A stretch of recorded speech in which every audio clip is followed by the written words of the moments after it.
Our guest this week on Veterans Chronicles is World War II veteran Bob Toski, although many people know him as a golfer on the PGA Tour and a Hall of Fame golf instructor. Bob, thanks very much for being with us. Thank you, Greg. Where were you born and raised? A little town called Haydenville, Massachusetts, a suburb of Northampton, which is a famous college town for Smith College, and we had a president from Northampton named Calvin Coolidge. Outstanding. So what was your family life like growing up? Well, I lost my mother when I was 6 years old, and Tommy and I were sent down to a 9-hole golf course where my brother was an assistant, Jack. And Al Porter and his wife put Tommy and I up. We started playing golf at six and 7 years of age. Tommy is 1 year older than me. So that's where it all started with the It golf. all started when I was 6 years old at a 9-hole golf course in Northampton, Mass. How fast did you fall in love with it? Well, I took like a duck taking the water. Fell in love with it in a heartbeat. How old were you when the Japanese attacked Pearl Harbor? I was in high school, and I think I was a junior or senior in high school, and I was drafted right after I graduated in 1944 from Williamsburg High, and I went to Camp Gordon, Georgia, took my basic training, and I was shipped to India and then ended up in Burma to fight in the jungle. What was your reaction when the Japanese attacked? Were you ready to go right then? I couldn't wait to get a gun and start. I was going to get a few of them before they got me.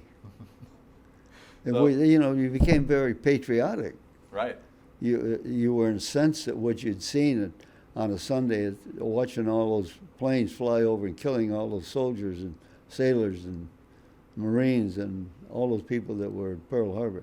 I remember that vividly. I was in a Calvin theater watching a cowboy movie, and they said Pearl Harbor was attacked, and everybody ran out of the theater, and I bummed my way home. I was scared. Tell me about your training. Where did you go once you joined the Army? Where did you go for training, and what was it Camp like? Gordon, Georgia, and I had a guy named Sergeant Bonjour from Abilene, Texas, and I had Al Gostowski was my real name. The short name is Toski. Ah. And I had Al Gostowski written across my helmet, and he turned my helmet around 2 or 3 times on my head, and I had to stay steady, and he says, Al Gostowski, you need to shorten that name. I said, yes, sir. So that was my introduction to basic training. And I was asked to stay and work with cadre after basic training because he said, you were one of my best soldiers. Would you like to stay and train these young people and not go with your unit? I said, no, I'm going to go to war. I was asked to go to war, and I'm going to go with my unit overseas. And Sergeant Bonjour, I appreciate you asking me to stay and teach these young be cadre, but I said, I need to go to war. So you took to the Army almost like you took to golf. Well, patriotism, that's a strong word, Yeah. I think we lack a little bit of that today. Patriotism is freedom, fighting for democracy and a way of life which is capitalism. And I think our president has done one great job in trying to create democracy all over the world. And capitalism is the best way of life, not socialism or another form of way of life. Right. So that you're deployed directly to Burma? Well, I was in India, in Calcutta for a while, and then we were deployed to Burma, and we were in bivouac I was 2 days away from combat to go in the jungle. And I was an expert rifleman, I fired the Garand rifle, and we were ready to go in the jungle. And I just knew that once I went in there, I probably was never going to come back. But I said, I'm going to get a few of those slant-eyed guys before they get me. And Harry dropped the bomb on Hiroshima and Nagasaki. And if Harry hadn't dropped that bomb, I don't think I'd be sitting here talking to you. It was that close, just a couple of days? It was that close. It was that close. What was it like in Burma? Hot. Jungle. I mean, hot. It was a way of life that you've never experienced. Another world. I remember landing in Calcutta, and when I landed in Calcutta and I saw the way the people were living, and urinating in the streets and cattle. It was like a bad dream for an 18-year-old soldier.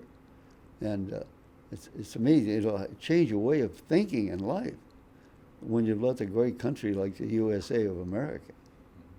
Only in America. That's right. What kind of fighting were you prepared to do if the war hadn't ended first? Well, I was a rifleman, and I'm an infantryman. Right. So when you go into the jungle, there's some up in the trees and there's some on the ground. And you're going to decide which one you're going to get first. But jungle warfare, as Jimmy Fisher said, is one of the hardest ways of fighting. Would have been a lot like Vietnam. And Vietnam probably was the worst war we've ever been in. Yeah. So was there a way to train for jungle warfare before you got there? No, we didn't train in the jungle. We were told to go in the jungle. We weren't trained on jungle warfare. You had to learn when you got there and be prepared for that. Wow. Talk about your expertise with the rifle. Is that something that came naturally to you, or? I had great hand-eye coordination. I could fire that rifle right between your eyes in a heartbeat. I could aim that thing and gone. And I had great hand-eye coordination. That's why I was an expert golfer. Right. It all comes from hand-eye coordination. How long did you stay there then, after the war ended? Well, when Harry dropped the bomb, we stayed in Burma probably for about another month.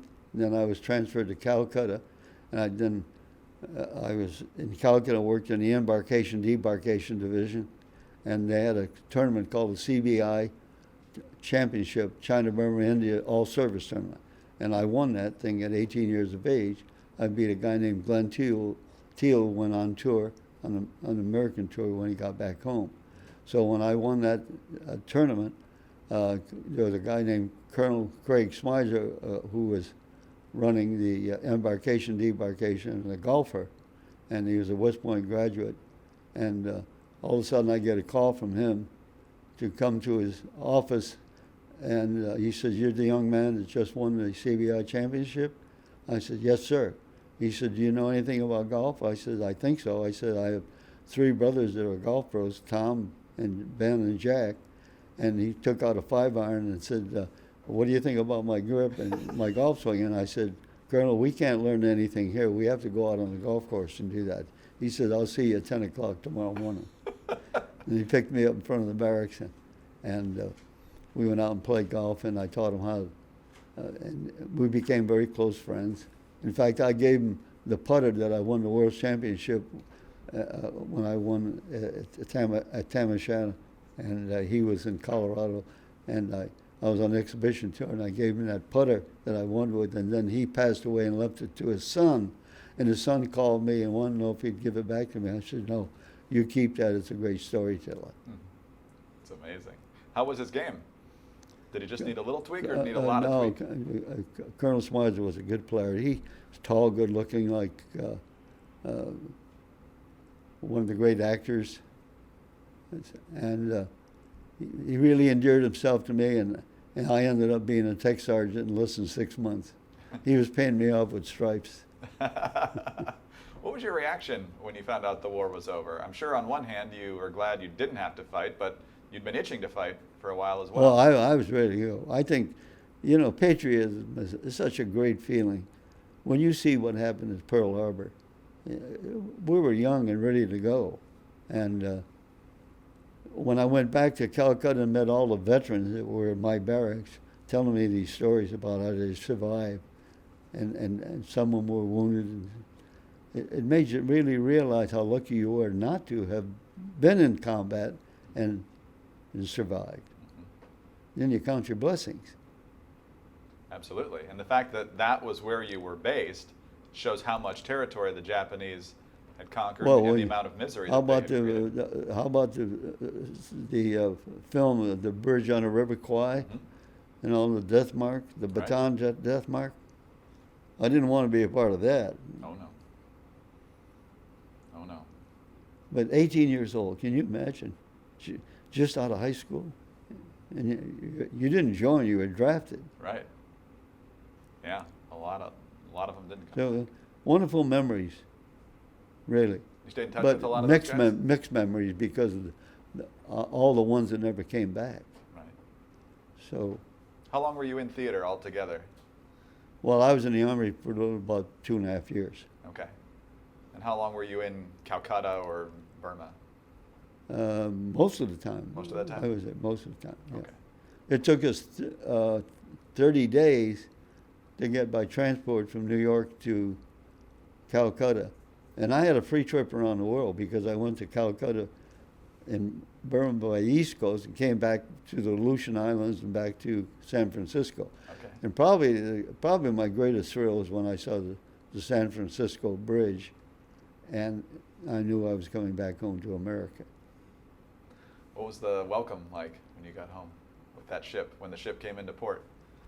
Well, the response from people was unbelievable. I mean, imagine I'm now about 19 years old now, and you're just happy to be back. And, you know, there's an old saying, you can go around the world to seek enjoyment in life, but you end up home.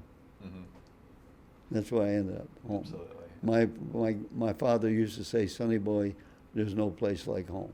So I had a free trip around the world. How long did you stay in the service after that? Well, that's when I was dispatched from the service That's when you were and sent home. honorably discharged? Honorably discharged as a tech sergeant. Okay. Very good. Well, Bob, we're going to take a quick break. When we come back, we'll have more of your story right here on Veterans Chronicles. Welcome back to Veterans Chronicles. I'm Greg Columbus. Thanks for being with us. Honored to be joined here by Bob Toski, World War II veteran of the U.S. Army, served in the China, Burma, India theater, and later became money winner, leading money winner one year on the PGA Tour, and a Hall of Fame golf instructor. And Bob, while we were in the break, you were mentioning that you wanted to discuss the stark difference between life in When America I landed and life in Calcutta the at 9 o'clock at night and realized the kind of a city, how poor India was, then I realized how rich America was. It was a contrast that I wasn't ready for. I mean, people urinating in the streets and cattle. It was a whole new way of life that I was entrusted in. Did you interact with those people much? Or? No. No. I remember giving a ride in a rickshaw. Oh, yeah? The guy's pulling me in a rickshaw barefooted. Oh. And I asked him, "How long do you rickshaw players live?" They said, "Not very long." Amazing. Yeah. To be exposed to that at 18 years of age, it changes your way of thinking. Absolutely. Even after living through the Great Depression, Oh, that type of poverty. Yeah, I was born in 1926.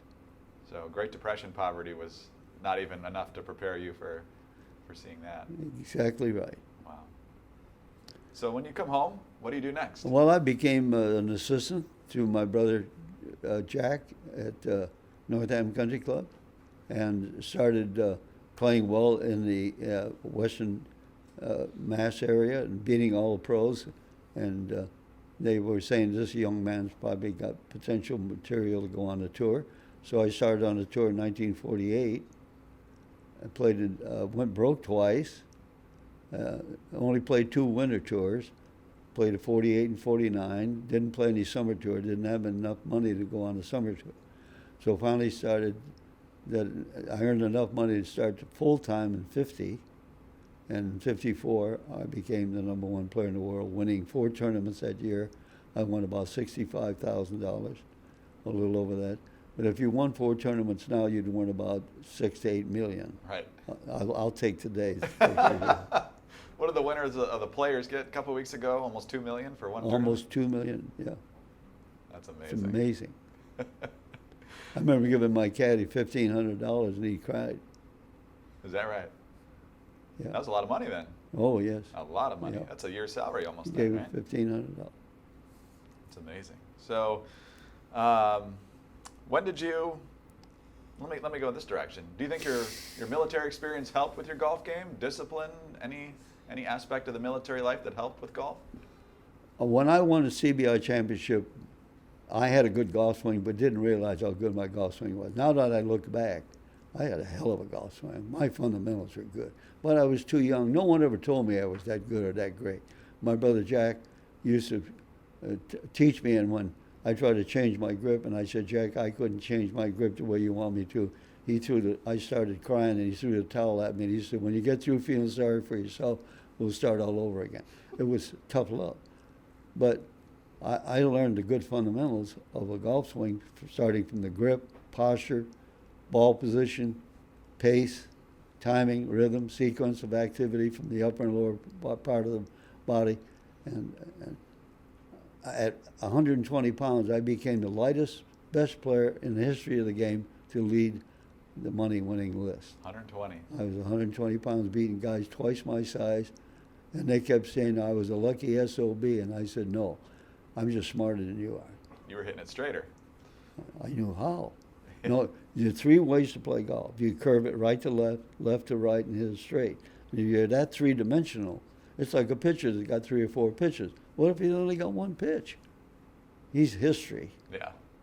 So I was a three-dimensional player. I could curve the ball right to left, left to right, hit it high, hit it low. I knew how to play golf, and that's why I became a champion. Who were some of the guys you played with back then? Snead and Hogan were on the tour then, right? I have a picture of Ben Hogan and Sam Snead. It was taken at the Greenbrier when I was a rookie. And the guy says, you're going to have your picture taken with Ben Hogan and Sam Snead.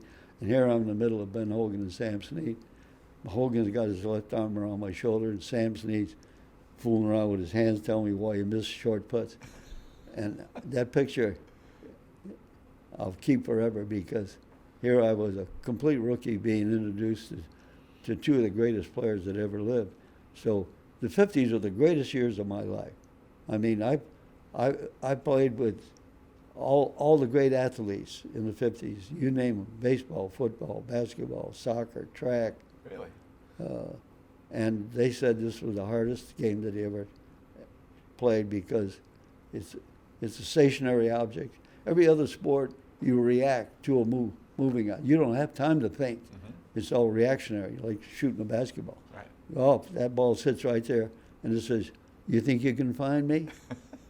You better find a way to find it, but you can become paralytic from overanalysis. And golf is an intuitive and instinctive game like every other sport. Yeah. Well, we'll get into that in just a moment. So what would you say was your breakthrough moment before getting to the point of being the money winner in 1954? Was it something that year or before that? I won the Insurance City Open in 1953, and I was dating a girl named Lynn Stewart, and we had been dating now for almost a year. And when I won the tournament in Hartford, I called her and I said, Lynn, I just won my first golf tournament, and I want you to marry me. Give me a yes or no. And she said yes. And so the AP got the story and went to Miami, and the story was not about Bob Toski winning the Insurance City Open. It was about Lynn Toski will marry Bob Toski. She was a model, and I lost her 5 years ago, but that was the inspiration that I needed. I had something now to really want to succeed at, because we were married in December 53, and then by December 54, I was the #1 player in the world. I went from rags to riches. Beautiful. Bob, let's stop one more time. We'll be right back on Veterans Chronicles. We are back on Veterans Chronicles. I'm Greg Corombos. I'm honored to be joined today by Bob Toski. He is a World War II veteran of the U.S. Army and a World Golf Hall of Fame instructor. And Bob, at what point did you realize that in addition to being an outstanding golfer, you could also teach the game better than most? Well, we had 3 quick children. We had Robert, Bruce, and Scott born with less than 4 years. And Lynn was getting a little frustrated about the fact that these 3 hellions were driving her crazy, so I decided to quit the tour. I said, well, Lynn, I'm going to go home and quit the tour. And I quit the tour at the age of 30 and started teaching golf at Kings Bay Yacht and Country Club in Miami. And then I started teaching a lot of the lady tour pros, and then Golf Digest decided that this guy is a potentially great teacher, and they hired me to go on their staff, the Golf Digest staff, with Henry Ransom, Byron Nelson, Sam Snead, Paul Runyon, all the great players of that era. And then they decided that we should have Golf Digest schools. So we had a run of almost from 70 to 90 were the greatest golf schools in the world. No schools were more successful than ours. And I had 4 or 5 instructors that made the Hall of Fame besides me. What's the key to good teaching? Why can't others do it? Teaching is understanding fundamentals, teaching fundamentals, and then communicating those fundamentals to non-athletic people. The problem is I'm teaching non-athletic people that can't play golf. They have poor hand-eye coordination. So you start by teaching them how to putt the ball with a slow stroke that's controlled. If they can't roll the ball straight into the hole, they're not going to be able to get it in the air. So you teach them to putt, chip, pitch, approach, and then drive. But golf today, everybody wants to learn to drive and then get to the green, but they get there, they drive first and get to the green at 9 instead of 2 or 3.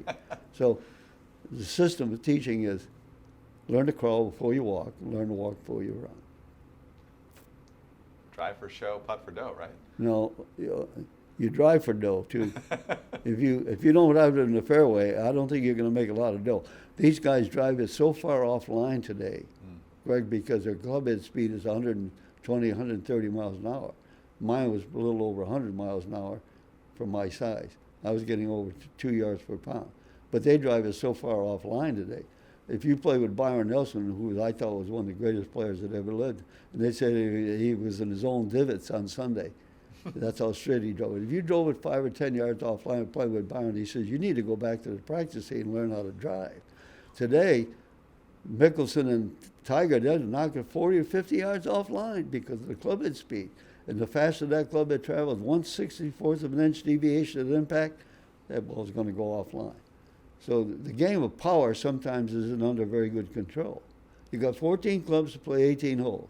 Put the ball in the fairway. Put the ball on the green and 2 and 1 putt, and you'll be a good player. How much has equipment changed the game? Oh, it's not the equipment. That's an overrated sell. Yeah. It's the manufacturer telling you. The club can't think. The club doesn't know how big it is, doesn't know how long it is, doesn't know how heavy it is. It doesn't. The club can't do anything until you move it. The reason why the players are better today, the average tour player is 6 foot tall, weighs over 200 pounds, and drives the ball almost through 300 to 400 yards. But they don't control their golf game. They don't have the 3/4 and a half shots. They're not 3-dimensional players. They don't know how to curve the ball left to right, right to left, or you probably even hit it straight. They just bomb it, go find it, put a wedge in their hand, get it up and down. Today, these guys are Houdinis around the green. Man, you see more shots, whole lot of bunkers, out of rough, all over the place. That didn't exist on the tour. We didn't need a short game that good because we were better from tee to green.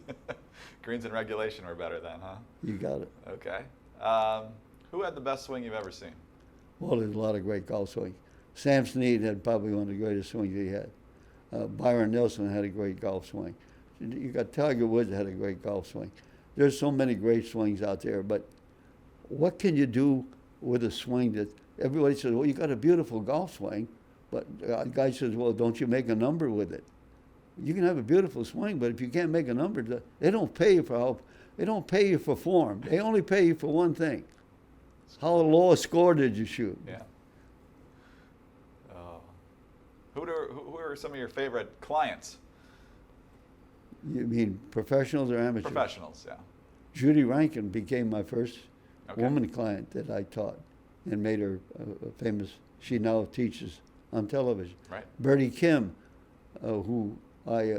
she came from a pro named Ledbetter to see me, and I taught her how to play golf by playing with her on the golf course and teaching her how to play, not just hit balls on the driving range.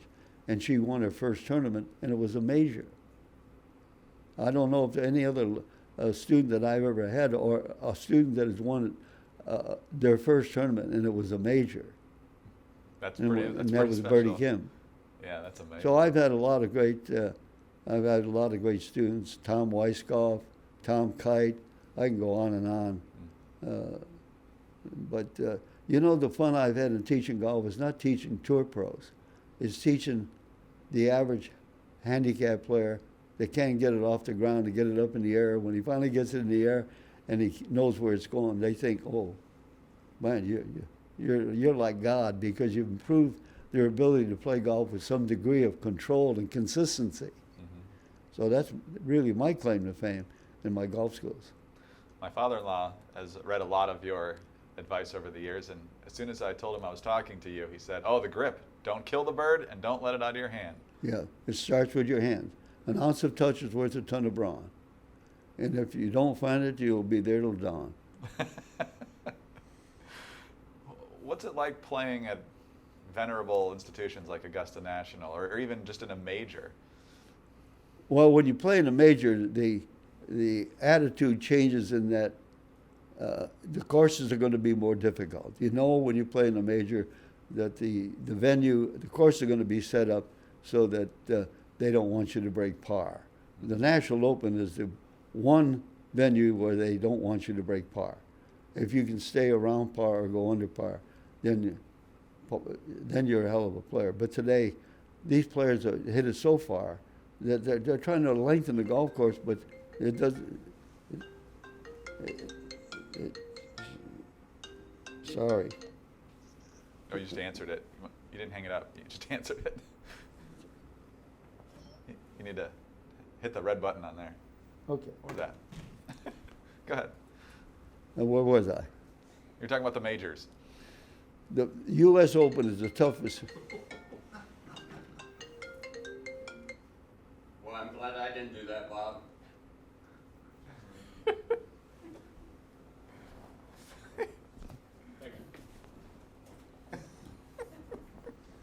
Go ahead. The U.S. Open is supposed to be the toughest venue to score low on. But when Tiger won the Masters by 7 or 8 or 10 shots, and he shot something like 18 under par. Mm-hmm. The next year they moved the tees back. They bought land to make the courses longer because the players were tearing the golf course apart. But the players are so strong today. You can only swing a golf club at a rate of speed in which the strength your arms and hands can bear. And over 80% of the speed in golf comes from here to here. Only 15% comes from the rest of your body. So how well you control the swinging of your arms and the sensitivity of your hands to find out what the club does at impact is the key to success. Mm-hmm. And the players are so strong and so tall and have so much leverage that they can drive the ball prodigious distances. And the teaching is better now. The instruction is so much better. And you look at all the golf swings on tour today, they all look pretty much the same. They look orthodox. You don't see too many unorthodox. Little Jim Furyk once in a while, but yeah, only Jim Furyk is taught by his father. Yeah. Arnold was taught by his father. But they weren't really the great teachers that we see today. They only taught what they knew. Right. Knowledge is power transmitted into physical energy. The more knowledge you have about how to use your physical energy, the better you're going to be. You've been around this game from Bobby Jones to the present day, so who's on your Mount Rushmore of the greatest golfers of all time? Well, if I were to talk about the greatest golfers, I could single out only one player, but in my mind, you go to Bobby Jones, you go to Walter Hagen, you go to Byron Nelson, you go to Sam Snead, you go to Tiger Woods, you go to Jack Nicklaus. Nicklaus has the best record of any player, and I know Jack very well. So I don't single out any one person, but the player that I was most impressed with when I played golf with was Byron Nelson. Yeah. Because he could do what a lot of golfers couldn't do. He could control a driver off the ground. He hit shots off the turf with a driver, and did an exhibition for me, hitting low hooks, high hooks, low fades, high fades, straight ball with a driver with no tee, and he put on one of the greatest exhibitions of ball striking I've ever seen. And he said, it's right here, Bob, it's in your hands. He says, you do pretty good with the hands you've got. And his hands were about 3 times size bigger than mine. He's a big guy? He's tall, he's over 6 foot tall. Okay, wow. Well, in our last couple of minutes here, Bob, let's talk back about serving our country again. I know you had the chance to go to Normandy a number of years ago. What was that experience like for you? Well, when I walked up and down the beach and they were showing video of the landing of the troops, I started crying. I just broke up because I was now realizing Juno Beach and the Omaha Beach and how many Omaha Beach. I don't know how those cliffs were. I was so emotionally broke up because I was walking down the beach and I was being interviewed and talked to. So D-Day, I was invited over there by the French government. And when I went to the cemetery, one of the most beautiful pieces of land, it was like Pebble Beach, overlooking the ocean. The U.S. bought this high prime land just to put a cemetery there. And when I saw the cemetery overlooking the ocean, I got down on my knees, and I just had to pray to all those crosses. You know, once you're a soldier, you're always a soldier. You get mixed emotions because the dead can't come back. And we have to remember those that didn't come back. So it stays strong within your heart. Absolutely. It's a powerful experience there. It really is.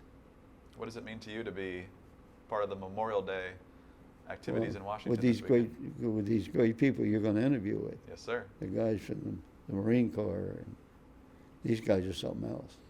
This is a special breed of people. They don't make them that way anymore. Hopefully we don't. We're fighting another war for democracy. We got soldiers in Afghanistan all over the world trying to fight for democracy and a way of life where people can be free. You know that we still have slaves. North Vietnam is a country of slaves controlled by a dictator.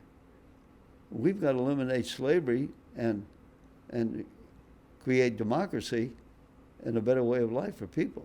And I think our president is trying to do that very well.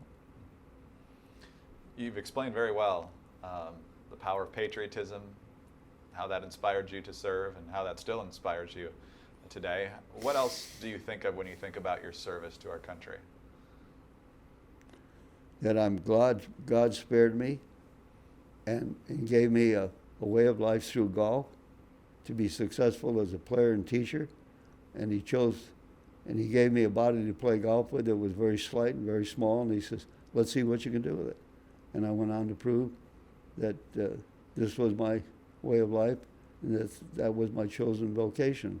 And that was a God-given gift. He said, go out and perfect it and see what you can do with it. So only in America could this happen. And we need to be more patriotic, and I'm pretty sure that most of us are, and understand that we're living in probably the greatest country that's ever conceived by man.